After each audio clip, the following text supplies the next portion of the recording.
Hi everybody and welcome to Heel Heat. My name is George Coles and on this episode we're walking in Memphis. Topic of this walking in Memphis, USWA from January 20th, 1996. If you want to check out the video I reviewed for this, it will be in the description. And if you haven't seen my shows before, I rate everything on a 1 to 5 scale, 1 being the worst, 5 being the best. For Walking in Memphis, we consider it segment to segment, basically from commercial to commercial. With that being said, let's jump right into this. First up, we get a match with Doug Gilbert versus Brian Christopher. There's a couple little short interviews, kind of like what WWE was doing at the time.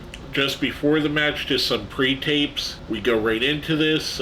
Doug Gilbert has Scott Bowden with him as his manager. I've said it and I'll probably say it again ad nauseum. I enjoy Doug Gilbert. I think Brian Christopher is one of the most underrated wrestlers of all time. These two guys are two wrestlers that are way overshadowed by their legendary family members. First, Doug Gilbert with Eddie, Brian Christopher with the King Jerry Lawler. I thought this was a really fun match to start the show.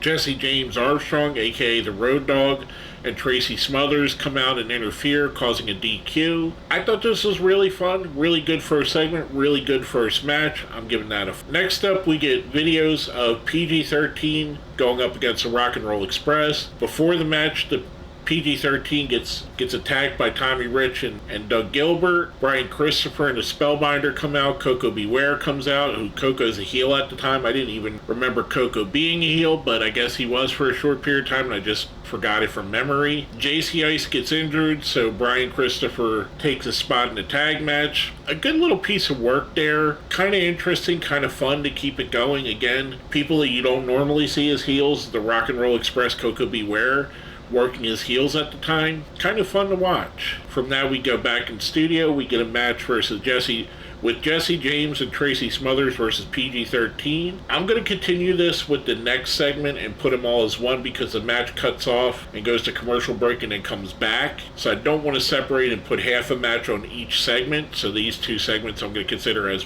one gigantic, massive segment. This is a pretty good match. It ends up going to a draw. Afterwards, we get Brian Christopher coming out, Coco Beware coming out, Doug Gilbert coming out. The overall arcing story of the first half of the show is Christopher and PG-13 dealing with Jesse James, Tracy Smothers, Tommy Wildfire Rich, and Doug Gilbert, which is going to lead to a match, an 8-way match, which we're going to talk about later. After that, we get a promo with Tommy Wildfire Rich and Doug Gilbert talking about why they have turned on the fans, basically. And then that's followed up with an in-studio interview with Doug Gilbert, Jesse James Armstrong, and Tracy Smothers. And I know, if I call him Jesse James or Jesse James Armstrong, just know that's the same guy. I'm so used to calling him just the Road Dogg Jesse James, so that's why it is. Another great interview. I mean, if you've seen the Road Dogg, you know he's a great talker. Doug Gilbert has an unhinged quality to his interviews, which makes you believe him, which makes you compelled, which makes him a great talker. Tracy Smothers, same thing. Not unhinged, but he's a smooth talking guy. He could work as a face or a heel and he'll draw you in either way. For those two segments, I'm giving that all a 5. I thought it was all highly entertaining. Next up, we get a match with Red Tyler going up against the Spellbinder. I believe I mentioned the Spellbinder on these before. I think he's come up previously. But he's someone in kind of a gimmick which can be construed as being goofy or different or, for lack of a better word, wrestle crap. But I kind of enjoyed it. I think there were times where it did tote that line of being goofy, but kind of like Doink. When he was a heel, I enjoyed it better. When he was a face, he was a little bit too goofy. But when played properly, I think it's a fantastic gimmick. The Evil Magician. I know it's hokey, but hey, I mean, I could still like it being hokey. Spellbinder picks up a pretty easy win here. That's followed up with an interview with Patricia, who's back in the USWA to go up against Mrs. Texas, who you may know better as Jacqueline. She's lined up a special surprise opponent for Miss Texas, which is Susan Sapphire.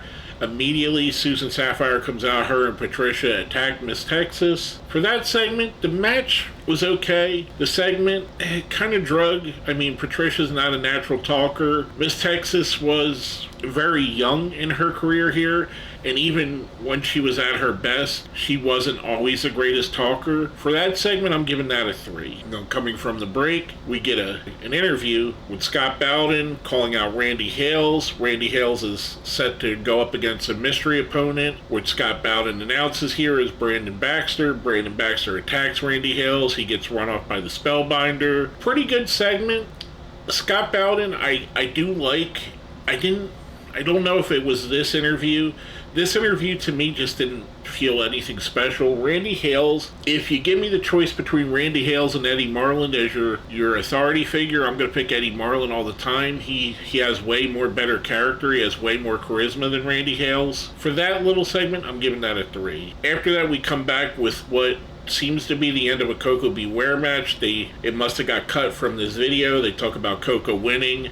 Then we get an interview with Brandon Baxter. Then it leads into an interview with Wolfie D and Brian Christopher talking about the 8-man match that they're going to have with Doug Gilbert, Tracy Smothers, Jesse James Armstrong, and Coco Beware. They're going up against PG-13, Wolfie D and JC Ice, Brian Christopher, and a surprise partner who's been recommended to them by Downtown Bruno, a guy that everybody knows in the territory, Kamala. And this is awesome because they show parts of the Kamala debut video, which if you haven't seen, search that out. That's awesome. You just watch this video here, you'll see pieces of it, but watch the under thing, when they were introducing him, talking about Kamala coming from the deepest parts of Africa, really being shot in Jerry Jarrett's backyard.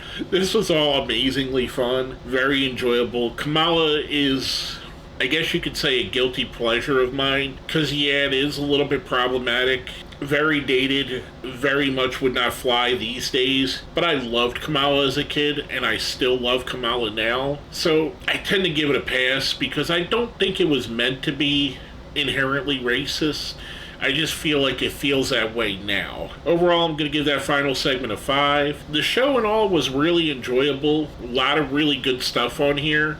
I'm going to give it overall a 4. I thought it was really fun. All of the promos, all of the interviews on the show are very much worth watching. If anything, I would say the matches on the show hold it down just a bit. Jesse James and Tracy Smothers versus PG-13 I thought was rather good.